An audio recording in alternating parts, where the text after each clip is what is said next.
pero hindi ka pala chill. Kahit talagang taas ng Wala energy. po akong chill today dahil nandito po kayo ngayon. Thank you for having me. Thank you so very much. May kasama po ako, siyempre, our chef. Yes.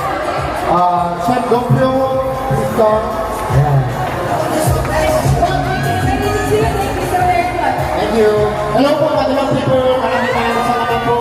Lahat pumunta today, kahit umuulan po sa labas. Nandito po kayo lahat. Maraming salamat. Thank you po. Anong gagawin today? Kakanta ba ako? Actually, yes, katawa. Pero teka lang, I think yung kasama mo is our very own editor-in-chief sa Zane naman. Pero hindi ka nakakanta. Interview na. Sana all. So, may I ask everyone to please give a warm welcome to Zane's editor-in-chief, Mr. Orderic Number. Hi, magandang gabi again. Good evening. Good evening. Good evening. Hello. Hi. Hello, Chef. Hello. Chef again. Ryan, can you please introduce to us si Chef? Actually, siya yung boyfriend ko. Ano siya? Joke lang. Siya po yung head chef ng Cardo Restaurant. Meron po ako Korean restaurant. Of course, in Podium, sa 5th floor. At siyempre sa Quezon City, sa 33 South Santiago. Chef Dompyo po ay head chef from Korea. He's from Busan, Korea. Pero hindi siya zombie. Busan lang talaga siya. Hindi siya zombie. Mas sumasakay din siya ng Baka train. zombie ka. Sumasakay siya ng train sa isa. Mukha siyang zombie. Paano ko siya lokohin at hindi niya naintindihan sa kano? Yeah. Mamaya i-translate ko lang. Okay. Sinabi ko, ang gwapo mo. Di ba? Joke lang. Okay. Chef, sabi ko, ang gwapo mo. Chef, from Korea. Yes. It's nice to have you here, Chef. Opo muna tayo. So medyo seryoso. Serious tayo. Okay, serious tayo. Bakit mo ako invite? Serious ko lang. Joke lang. No, because ang Zine and Tasted is the taste of the generation. And maraming mga bagets, mga Gen Z na pumupunta sa Palma, your restaurant in Podium and also in Quezon City. And you are one of the champions of Korean food, K-food, di ba? So, alam naman natin na ang mga Pinoy, K-drama addict, K-pop stans, at syempre, gusto ng K-food. So, sa tagal mo na dito sa Pilipinas, ano yung una mong dinala na food sa madlang people?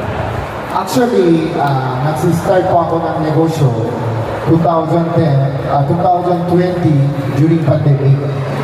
Akala ko mawawala na ako trabaho. So, nasa bahay lang ako. Napanood ko yung balita. Maganda daw kimchi sa immune system. Protect sa COVID.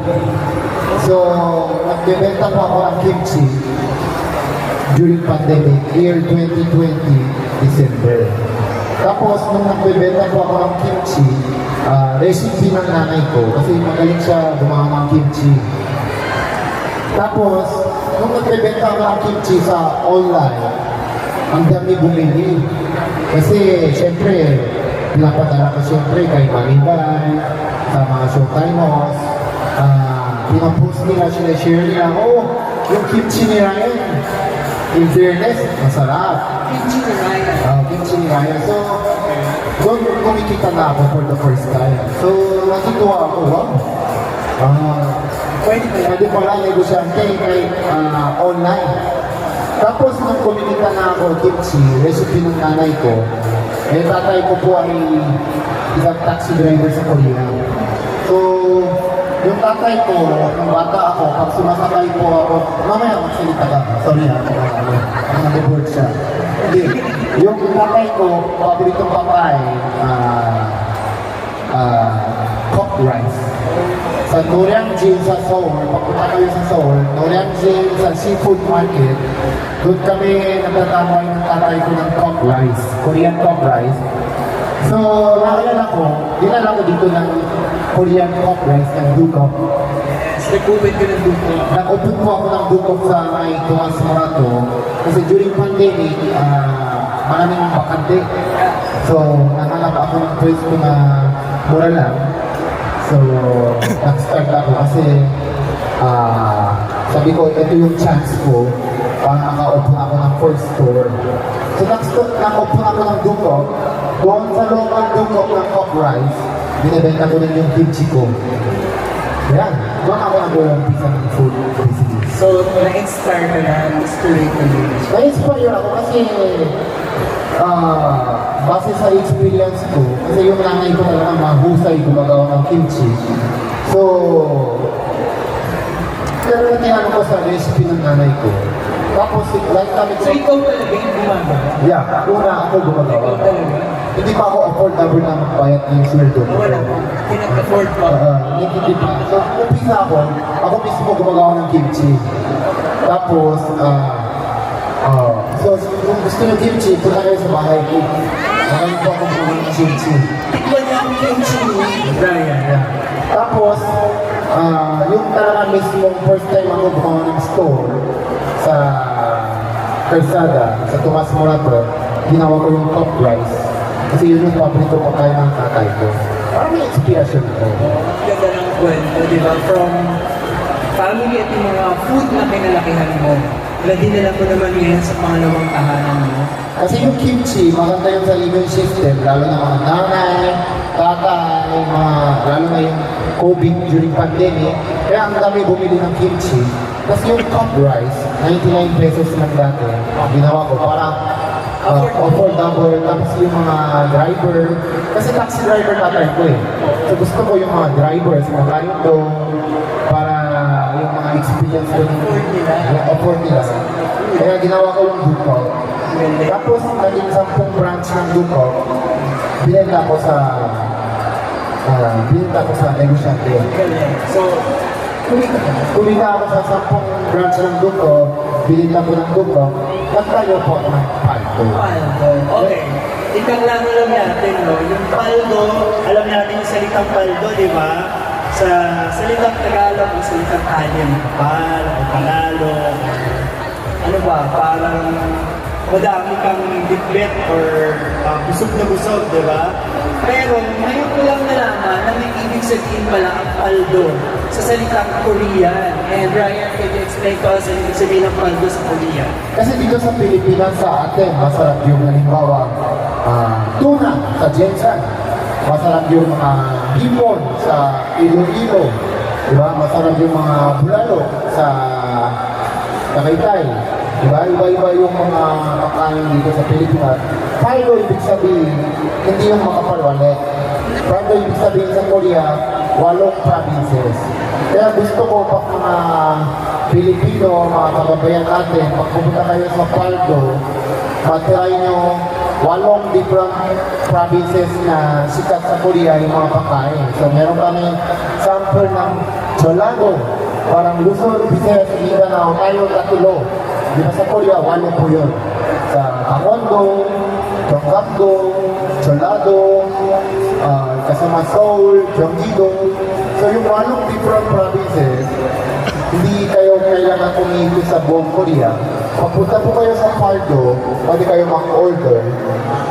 Meron po doon yung mga food na mga sikat sa 8 different provinces. So, kumbaga, a taste of Korea as a whole.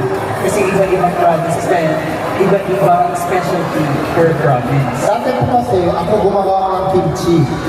So, napapagod. Amoy kimchi yung kamay ko. Amoy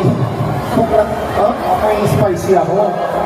Tapos nung gumagawa ako ng cup rice, kami ng mga Filipino chef. Pero hanggang ngayon, sila pa rin chef ko sa Paldo, mga Filipino chef. So, yung iba, hindi masarap. Kasi tinatry ko eh.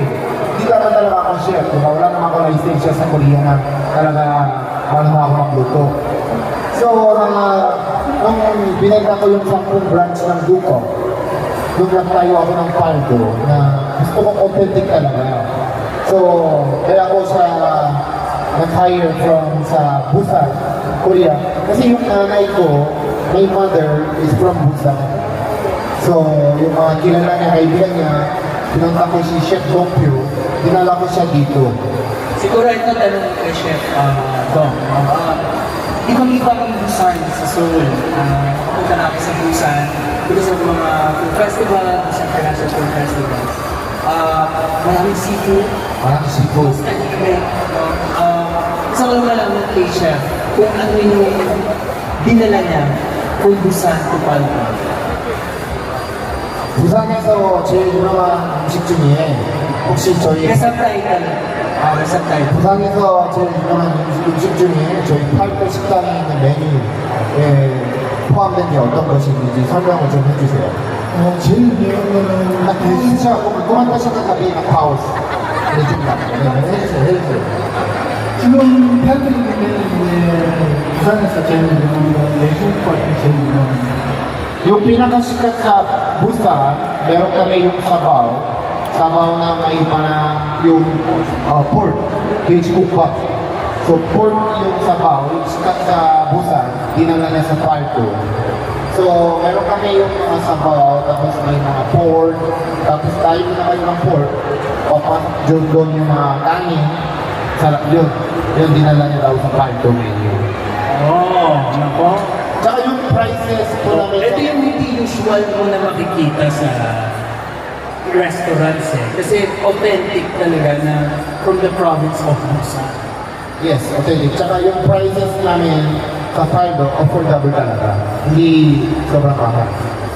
Ayan. I-invite na kayo ni Brian to go to Palto. I-try niyo daw ang Palto. Kung makikinig dun sa harapan. Mga kaibigan ko yun. Okay. Question for Ryan. Ang dami mo nang tinry ng mga negosyo no, na Korean food na dinadala sa Pilipinas. Ano yung mga natutunan mo? Kasi I'm sure may mga madlang people tayo dito na gusto rin nilang mag-negosyo at may matutunan sila from you. Natutunan ko po talaga, dapat step by step. Hindi agad na gusto mo kumita, hindi agad. Tsaka araw-araw, either good or bad, araw-araw may problema. Siyempre, ganoon talaga eh. Parang panahon yun eh. Parang today, may bagyo, may umuulan, pero araw-araw, next week, may araw naman yan eh. Diba? May mga minsan, rainbow. So, lahat ng pagsubok sa negosyo, sobrang mahirap din yung negosyo. Ang pinakamahirap, love life. Pero yung pangalawa, negosyo. Pero yung mahirap yung negosyo, kailangan try. Tapos, hindi mo kaya ikaw lahat. Anak ko kayo ng mahusay sa chef. Parang ako, tulad ko yung chef yun. Kasama yung mga, we have also apat ng Filipino chef. Yung apat ng Filipino chef, including so 5 sila. So, anak kayo ng business partner o sa mga employee nyo na kasi hindi ka superman eh, hindi mo kaya lahat eh. So, hanap ka tamang employee, tamang tao para sa mga negosyo nyo. Yun ang importante. Tanong ko naman kay Chef, so meron ng existing na recipe, pero somehow meron ng adjustment para sa Filipino taste. Kasi, iba rin yung kahit na authentic, somehow may adjustment ka ba na kailangan gawin sa timpla, sa merkado? 아니, 한국에서 식당을 하셨을 때, 그 요리 스타일이나 또 필리핀에 오셨을 때, 필리핀 분들 입맛에 맞추려고 맛을 조금 바꾼 것도 있는지 여쭤보네요. May bayan pa ako dito, translator? wala ko doon. 레시피도 지금도 팬들에 맞춰가지고 계속 조금씩 여러분들하고 발전을 나가고 Yung mga ibang pagkain namin, hinahaya nila lasang authentic. Pero yung ibang mga pagkain, lalo na yung mga bulgogi, carpichin, sa paldo, gusto nila parang dinadoktaban nila para mas malasa. Kasi yung ibang authentic na pagkain, parang super authentic, tinatawag ako ng customer, ayun pa, walang lasa. Diba? Super authentic kasi yung ibang pagkain kasi sa paldo, super healthy. So, dinadagdagan ni Chef na galbi para mas malasa. Mas malasa yung gusto nyo makinig. Mas gusto, yung gusto ng mga Pilipino consumer yung iba, gusto nila mas tasty.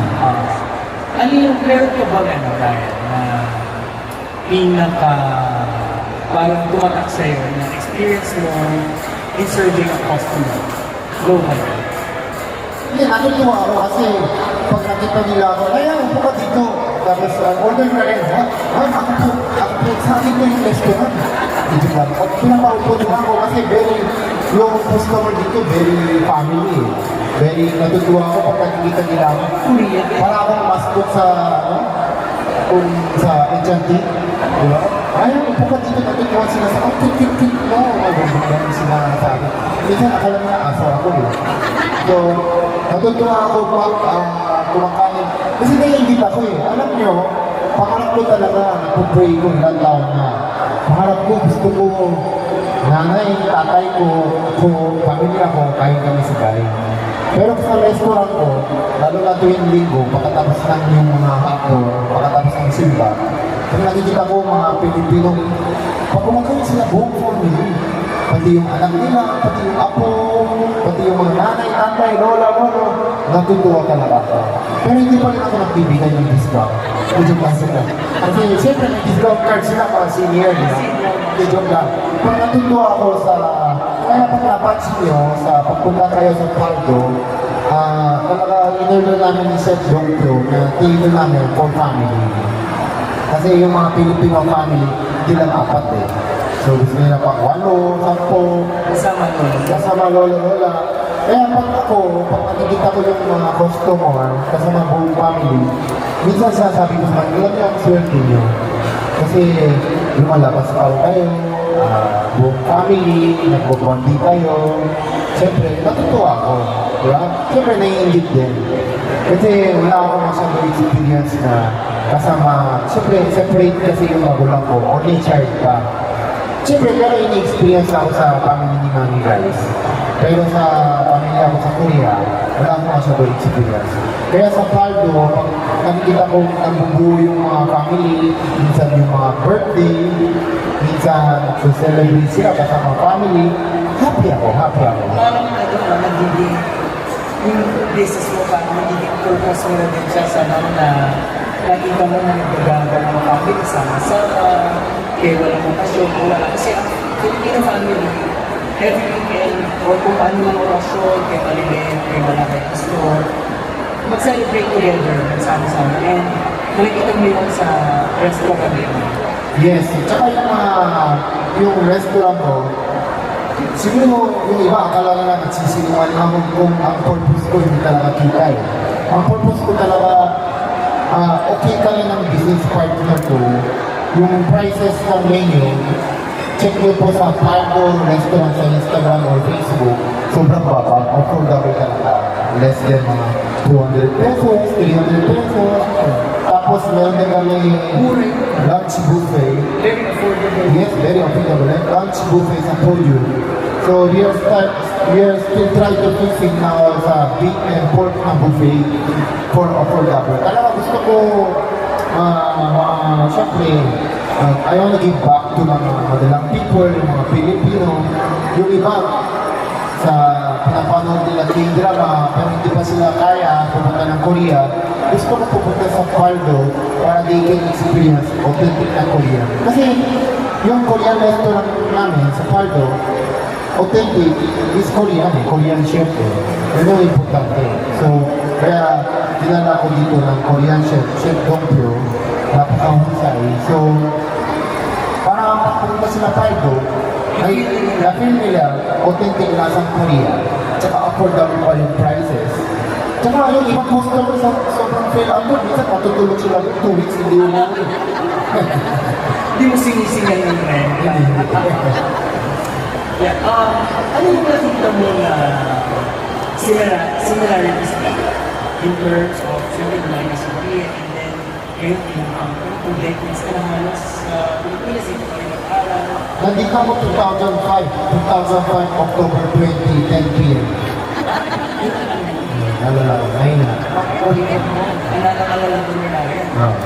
Ano yung nakita mo na similarity sa culture mo at sa kultura ng second world mo na Pilipinas?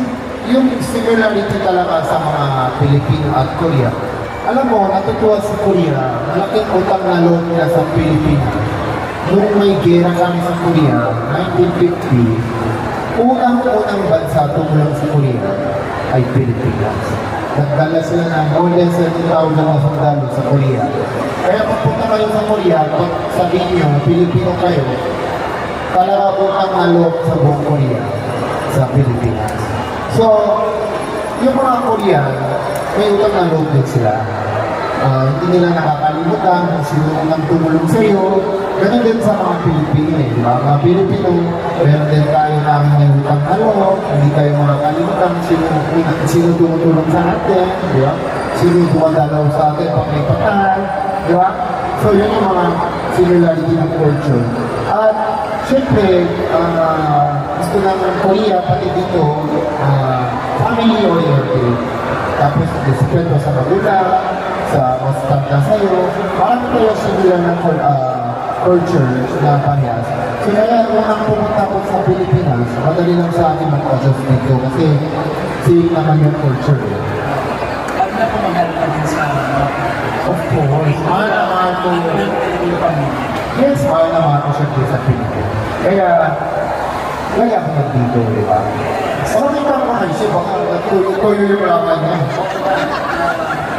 Siguro, ano yung pinaka-kailangan matikman ng mga Pinoy sa dinala niya na recipe dito sa Pilipinas? 저희 팔도 메뉴 중에 혹시 여기 필리핀 분들께서 제일 가장 좋아할 베스트 메뉴 하나 설명 좀 해주세요. 요즘에 좋아하시는 게 육개장을 엄청 많이 좋아해 주시거든요. 육개장과 그리고 자장면도 많이 네, 짜장면도 많이 드시고 갈비덮밥도 요즘에 많이 좋아해 주시고 계세요. Sabi ko, pipili siya isa, pinili niya tatlo. Magaling, magaling.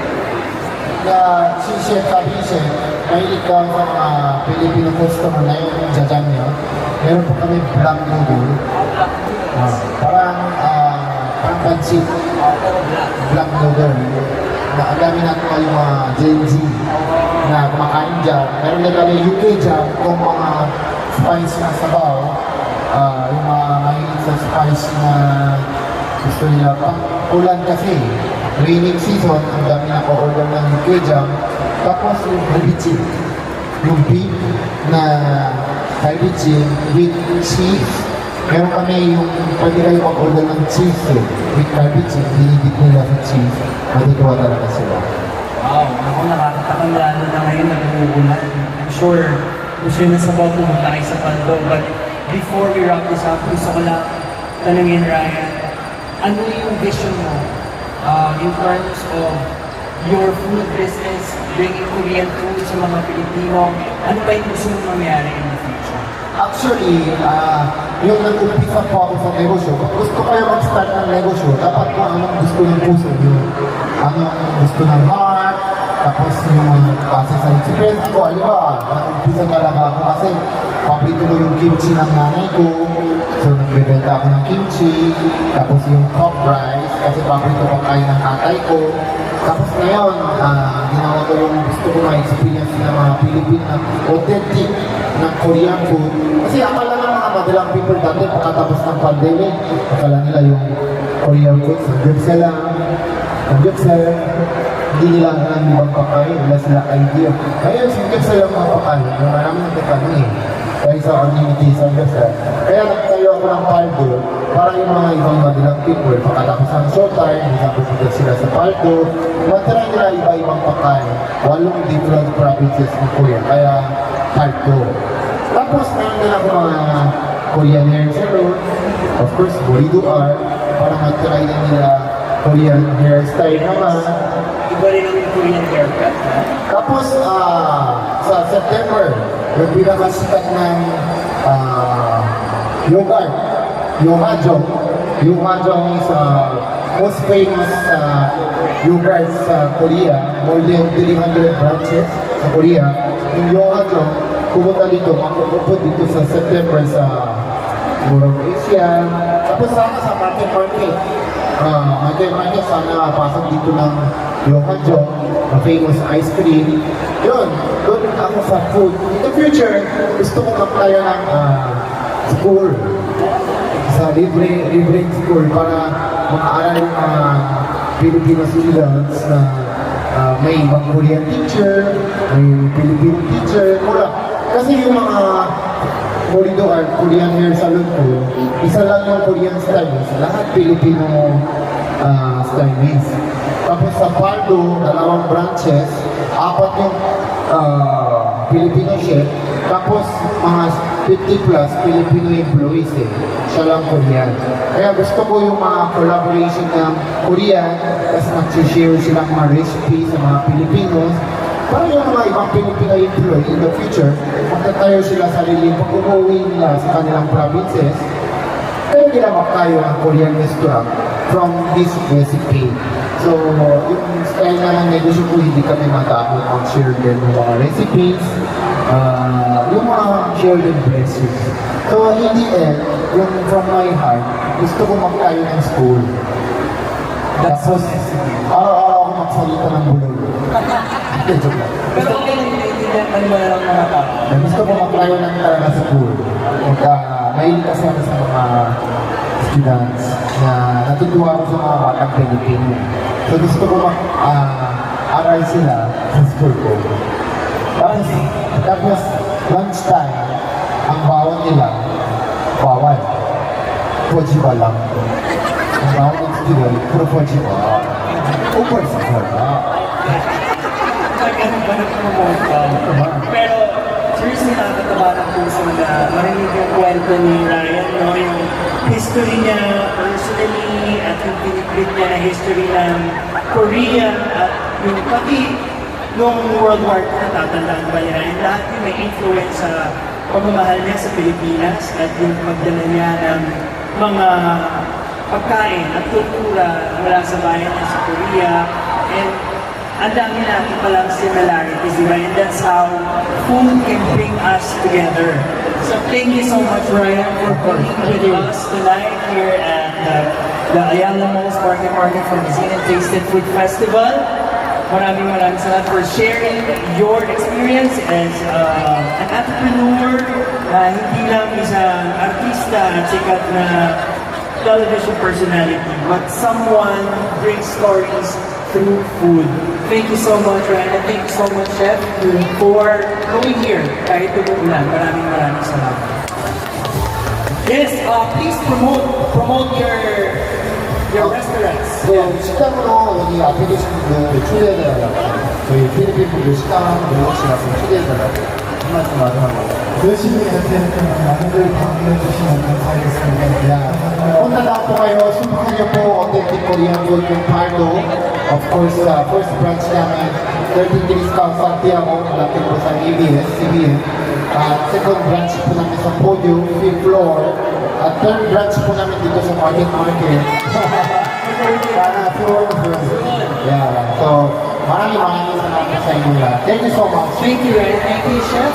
And before we end tonight, we'd like to give this floor for the opportunity to give this special award to Ryan. May award. Wow. So thank you again, Mr. Ryan Bacchio, Bacchio, and Florido. So once again, for Paldo, your award is the top Korean food place for Please. Everybody give them a round of applause. Maraming salamat po. Thank you so much. Yes, and now our media friends over here, feel free to take your pictures.